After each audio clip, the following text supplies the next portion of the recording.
무례하다는 것은 예의가 없는 것, 예의에서 벗어나는 것을 뜻합니다.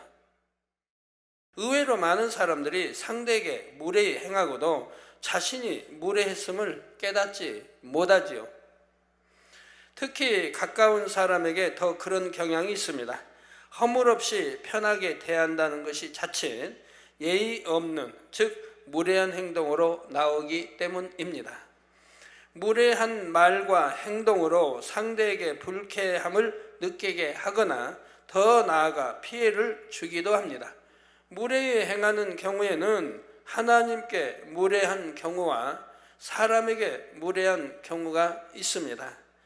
그러면 먼저 하나님께 무례히 행하는 경우에 대해 살펴보도록 하겠습니다. 하나님은 우리 눈에 보이시지 않습니다.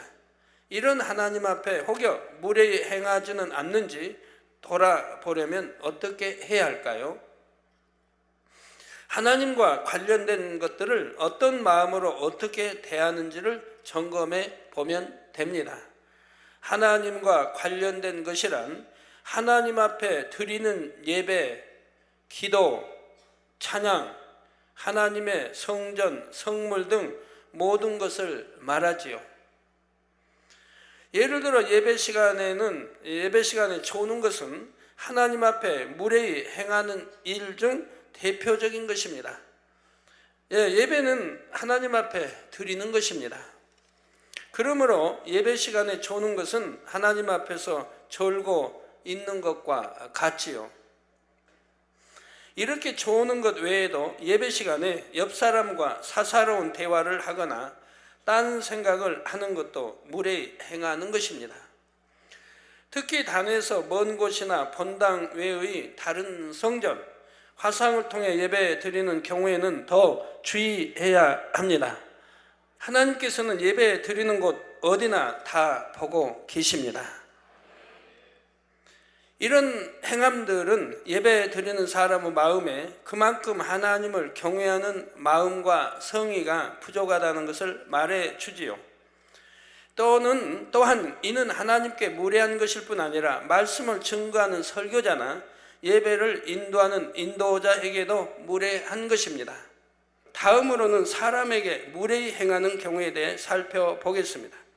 요한일서 4장 20절에 누구든지 하나님을 사랑하노라 하고 그 형제를 미워하면 이는 거짓말하는 자니, 즉 하나님을 사랑한다는 말이 거짓말이에요. 내 형제를 미워하면 보는 바 그 형제를 사랑치 아니하는 자가 보지 못하는 바 하나님을 사랑할 수가 없느니라. 보이는 내 형제도 사랑치 못하면서 보이지 않는 형제를 사랑한다 말이 됩니까? 이런 것처럼 형제 자매에게 무례히 행치 않을 때라야 하나님께서도 하나님 사랑합니다 하는 고백이 진실하다고 믿어주실 수 있지요. 어떻게 눈에 보이는 사람에게조차도 무례한 사람이 눈에 보이지 않는 하나님께는 예를 다할 수 있겠습니까? 하나님을 사랑한다면 결코 형제자매에게 무례히 행해서는 안 되지요. 그렇다면 형제자매에게 무례히 행하는 일들에는 어떤 것들이 있을까요? 보통 상대의 입장을 고려하지 않고 자신의 유익만을 구하다 보니 무례한 행함들이 많이 나오게 됩니다. 상대의 마음에 불쾌함을 주기도 하고 시간 물질적으로 손해를 입히기도 하지요. 예를 들어 전화를 할 때에도 지켜야 할 예의가 있습니다.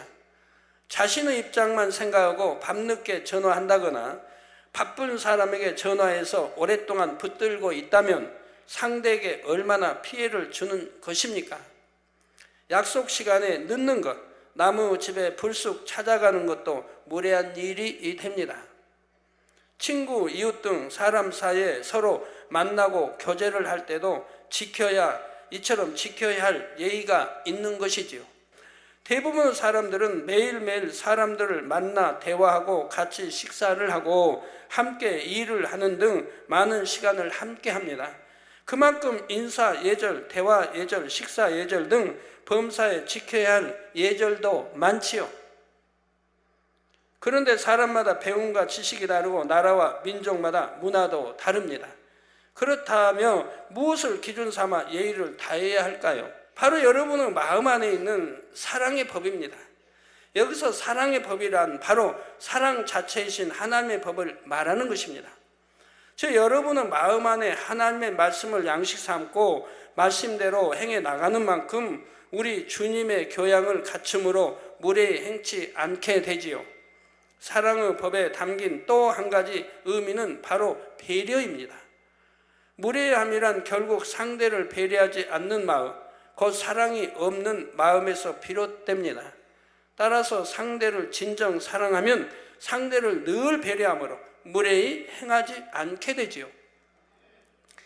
여러분의 마음에 온전한 사랑을 이루시면 이 사랑의 법을 온전히 따르게 됩니다.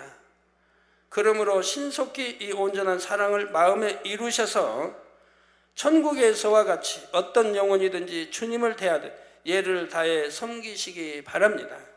그래서 장차 천국에서 하나님과 천사들 모든 사람들에게 최고로 존귀 여김받게 되시기를 주님의 이름으로 축원합니다.